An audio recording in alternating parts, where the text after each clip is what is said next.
دا خروز وړاندې را ریسکیو والا ورپسې راغلل سوات منګوله کې سیدو شریف ماشاءالله proud moment and really proud of you.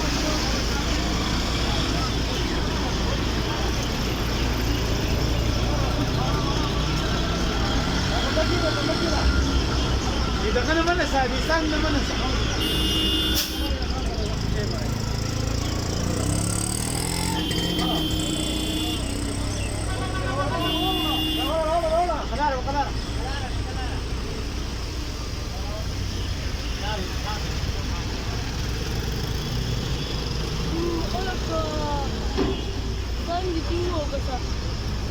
Kalau kita mengesetera boleh.